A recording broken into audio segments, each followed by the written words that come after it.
pessoal, eu estou aqui para mostrar para vocês esse chofar. É um chofar raro, é um chofar que ele tem 60 centímetros de comprimento, mas não é por causa disso que ele é um chofar raro. Ele é um chofar diferente, que tem uma estrutura diferente, é bem grosso, chega a pesar, pesa 950 gramas, 960 gramas, e tem uma sonoridade, vamos dizer assim, não só o design dele, mas ele tem uma sonoridade muito assim superior, um som grave muito bonito. Eu vou estar tocando para vocês.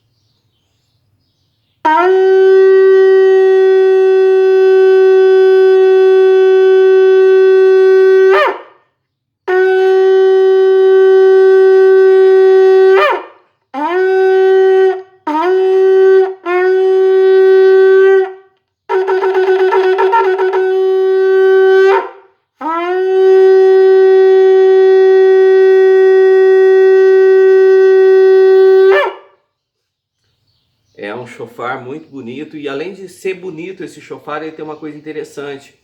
A boca dele é bem larga e ele é muito macio para se tocar, você não precisa forçar muito.